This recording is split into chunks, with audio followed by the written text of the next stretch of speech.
Hello everyone. Last video में हमने first tool को डिस्कस किया था प्रोजेक्ट मैनेजमेंट के, और मैंने आपसे कहा था कि नेक्स्ट में हम नेक्स्ट वाले टूल्स को डिस्कस करेंगे, जो कि सेकंड हमारा था माइलस्टोन चार्ट। लेकिन उससे पहले पुराना वाला जो हमारा टॉपिक था, फर्स्ट टॉपिक बार चार्ट, उसमें हमने जो लिमिटेशंस, देखो कभी भी हम इम्प्रूवमेंट पे अगर मूव करते हैं ना, तो ऐसा नहीं है कि हम लोग वर्स्ट से एकदम कहाँ चले जाएं, बेस्ट पे चले जाएं। ऐसा नहीं होता। हम लोग वर्स्ट से गुड पे जाएंगे, वहाँ से बेटर पे जाएंगे, और फिर हम बेस्ट तक मूव करेंगे। तो हम ये देखेंगे सबसे पहले कि बार चार्ट में कौन से इम्प्रूवमेंट्स हुए थे और फिर किस तरीके से हमने माइलस्टोन चार्ट पर मूव किया। ठीक है, तो हमारा एक वहाँ पर जो डिसएडवांटेजेस था वो क्या था वहाँ पर, कि हम उसको मॉनिटर नहीं कर पा रहे थे। ठीक है, बार चार्ट से क्या था, प्रोजेक्ट को मॉनिटर नहीं कर पा रहे थे। कुछ इस तरीके से हमारे पास बार चार्ट बना हुआ था। यहाँ टाइम था हमारे पास, ये टाइम किसी भी यूनिट में हो सकता है, आवर, डे, वीक, है ना। और यहाँ हमारे पास एक्टिविटी थी। ठीक है, तो इस तरीके से हमने यहाँ एक्टिविटीज़ को रिप्रेजेंट कर रखा था और यहाँ टाइम को रिप्रेजेंट कर रखा था। ठीक है, तो अब देखो अब क्या है, यहाँ हमने एक इम्प्रूवमेंट किया बार चार्ट में। ठीक है, माइलस्टोन चार्ट अभी शुरू नहीं किया है हमने बार चार्ट की लिमिटेशन को रिमूव करने के लिए एक इम्प्रूवमेंट किया। ठीक है, और वो इम्प्रूवमेंट क्या था, देखो हमने क्या किया, शेडेड कर दिया पोर्शन को। जैसे मैंने बोला कि आपको फोर्थ डे, मतलब हम पहले डे डाल लेते हैं 1 2 3 4 5 6 7। ठीक है, अब देखो मैंने आपको बोला कि फोर्थ डे पर आपको मॉनिटर करना है, ये एक्टिविटी ए है और ये एक्टिविटी बी है। ठीक है, तो फोर्थ डे पर अगर हम बात करें तो हमारी एक्टिविटी को हम क्या करते हैं, जितना काम कंप्लीट हो गया है उसको हम शेड कर देते हैं। ये इस तरीके से हाफ विड्थ को हम शेड कर देते हैं या हैच कर देते हैं। ठीक है, तो 4 दिन का हमें मॉनिटर करना है, और अभी हम ये बोल रहे हैं कि फोर्थ डे पर इतना काम हमारा कंप्लीट हो गया है। सॉरी, मैं मार्कर वापस चेंज कर लेती हूँ। हमारा इतना काम फोर्थ डे पर कंप्लीट हो गया है। ठीक है, अब देखो आपको मॉनिटर कब करना है, फोर्थ डे पर। ठीक है, और इसको अपन 5 डे तक कर लेते हैं। आपकी एक्टिविटी ए जो है वो फोर्थ डे पर कितना काम हुआ, उसमें 3 दिन का ही काम हुआ है। मतलब आपकी एक्टिविटी लैग कर रही है, लैग बाय 1 डे और डिलेड बाय 1 डे। ठीक है, यहाँ आपको ये पता चल गया शेड करने से। लेकिन अगर आप फोर्थ डे पर देखें तो एक्टिविटी बी में कितने दिनों का काम हो चुका है, चौथे दिन पर एक्टिविटी ए में 3 दिन का काम हुआ था, जबकि होना 4 दिन का चाहिए था। तो 1 दिन से लैग कर रही है हमारी एक्टिविटी ए। सिमिलरली अगर हम एक्टिविटी बी की बात करें तो एक्टिविटी बी में हमारा 5 दिन का काम कंप्लीट हो चुका है फोर्थ डे पर। तो हमारी जो 5 डे का काम कंप्लीट हो चुका है, तो ये अहेड है, मतलब हमारे शेड्यूल से अहेड है बाय 1 डे।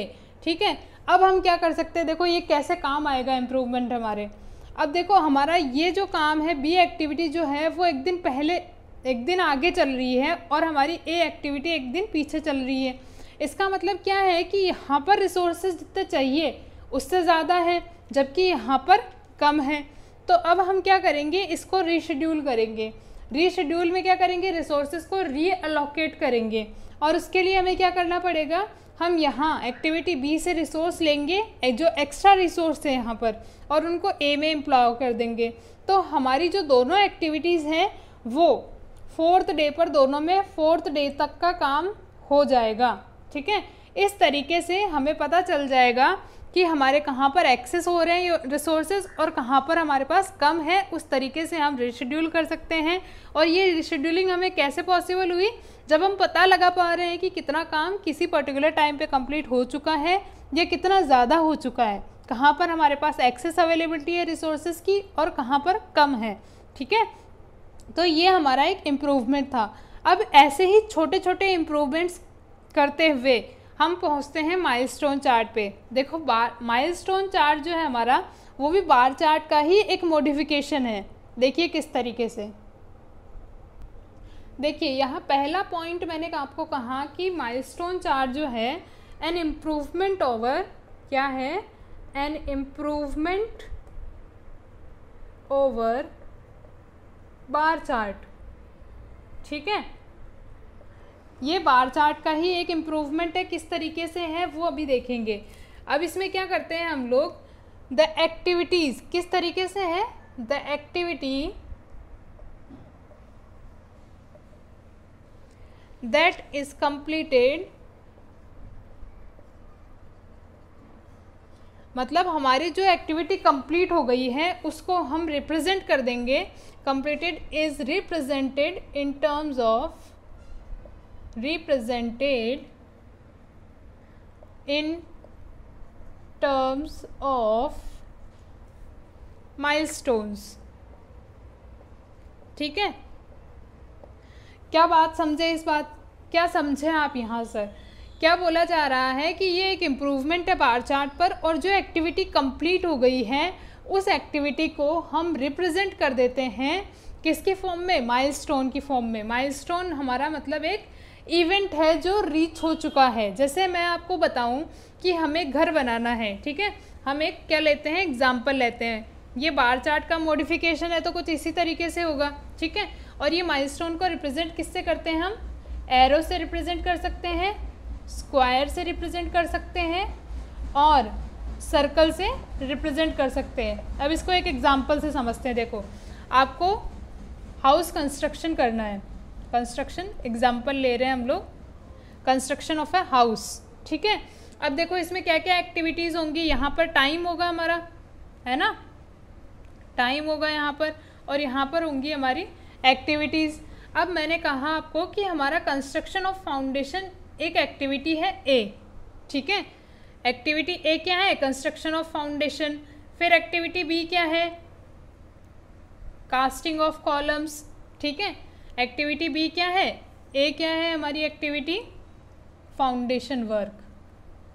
ठीक है, फाउंडेशन वर्क। एक्टिविटी बी है कॉलम कास्टिंग। ठीक है, सी एक्टिविटी हमारी क्या होगी,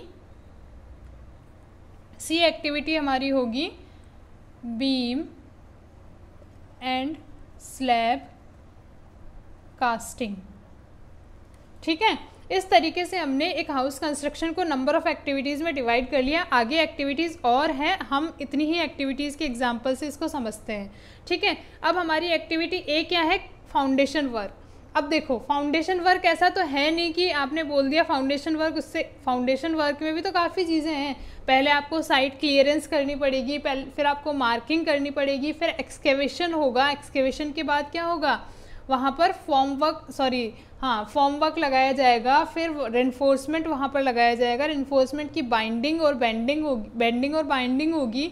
उसके बाद क्या होगा, उसमें कॉन्क्रीटिंग होगी, कॉन्क्रीटिंग के बाद क्या होगा, फॉर्म वर्क रिमूवल होगा। ठीक है, तो इस तरीके से हम लोग जो हमारी ये एक्टिविटी है इसको नंबर ऑफ एक्टिविटीज़ में, जैसे कि एक्सकेवेशन, फिर रेनफोर्समेंट एंड फिर कास्टिंग एंड रीफिलिंग, मतलब बैक फिलिंग, आपको वापस फिल भी तो करना पड़ेगा। तो हमने इसको 4 इवेंट्स में क्लासिफाई कर दिया। ठीक है, फाउंडेशन वर्क को जब बैक फिलिंग हो जाएगी तब हम बोलेंगे कि हमारी एक्टिविटी ए कंप्लीट हो गई है। तो देखो, यहाँ एक्सकेवेशन का कंप्लीट होना एक इवेंट है, माना इसमें 4 दिन लग रहे थे पूरी में, ठीक है, या मान लो इसमें 5 दिन लग रहे थे। ठीक है, अब मैंने बोला कि एक्सकेवेशन में हमें 2 दिन लगते हैं, तो 2 दिन में हमारा अगर एक्सकेवेशन कंप्लीट हो गया है तो हम इस तरीके से यहाँ रिप्रेजेंट कर देंगे एक्सकेवेशन कंप्लीटेड। ये हमने एक माइलस्टोन यहाँ पर रिप्रेजेंट कर दिया। सिमिलरली फिर हमने बोला कि 4th डे पर हमारी क्या कंप्लीट हो गई, हमारी यहाँ पर कास्टिंग कंप्लीट हो गई है 4th डे पर, मतलब reinforcement detailing plus casting complete हो गई है 4th डे पर। तो हमारा एक और माइलस्टोन अचीव हो गया, कास्टिंग कंप्लीटेड, तो हमने यहाँ रिप्रेजेंट कर दिया। और 5th डे पर हमारी बैक फिलिंग भी कंप्लीट हो गई है। ठीक है, तो इस तरीके से देखिए कि हम एक्टिविटी को सब एक्टिविटीज़ में क्लासीफाई कर पा रहे हैं। ठीक है, और हम ये देख पा रहे हैं कि हमारा काम ऑन शेड्यूल चल रहा है या नहीं चल रहा है। ठीक है, तो इस तरीके से माइलस्टोन चार्ट में क्या होता है,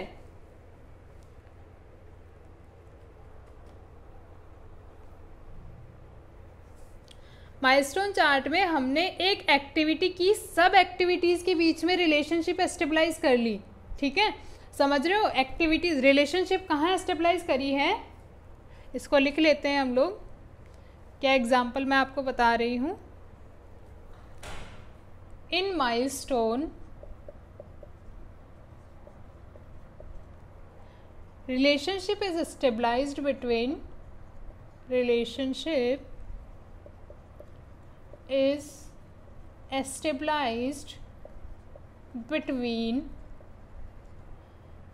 sub activities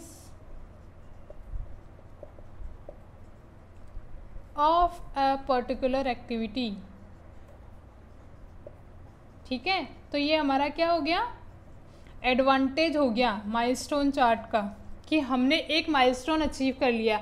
लेकिन हमारा जो सेकंड एक्टिविटी थी, बी एक्टिविटी, ठीक है, अब हमने यहाँ तो स्टेबलाइज कर लिया कि भाई पहले एक्सकेवेशन होगा 2 दिन में, फिर 3 दिन, 4th डे पर हमारी कास्टिंग हो जाएगी और 5th डे तक हम क्या करके निपट जाएंगे, इसकी बैकफिलिंग करके निपट जाएंगे। तो हमें एक सीक्वेंस मिल गया यहाँ पर, ठीक है, कि पहले ये इवेंट होगा, फिर ये इवेंट होगा, फिर ये इवेंट होगा, ठीक है। लेकिन अगर हम बात करें बी एक्टिविटी जो कि कास्टिंग ऑफ कॉलम था, वहाँ की अगर बात करें तो एक्टिविटी ये जो ई, सी और बी मतलब एक्सकेवेशन, कास्टिंग और बैकफिलिंग है, ये बी की सब एक्टिविटीज़ से रिलेट नहीं कर पाएंगी, ठीक है। तो हमारा डिसएडवांटेज क्या हो गया, डिसएडवांटेज ये हो गया हमारा बार चार्ट का कि relationship cannot be stabilised between sub activities of different activities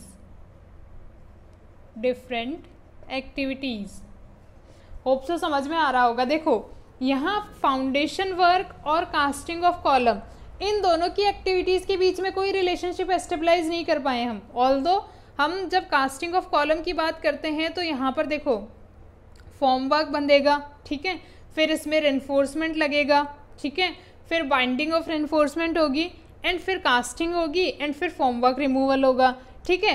तो ये सीक्वेंस हम एस्टेब्लाइज कर लिया, लेकिन इन दोनों के बीच का सीक्वेंस हम एस्टेब्लाइज नहीं कर पा रहे हैं। ये ड्रॉबैक है माइलस्टोन चार्ट का, ठीक है, समझ में आ गया। होप सो आ ही गया होगा, और आप समझ में आ रहा है तो सब्सक्राइब करना तो बनता है, ठीक है। Thank you for watching.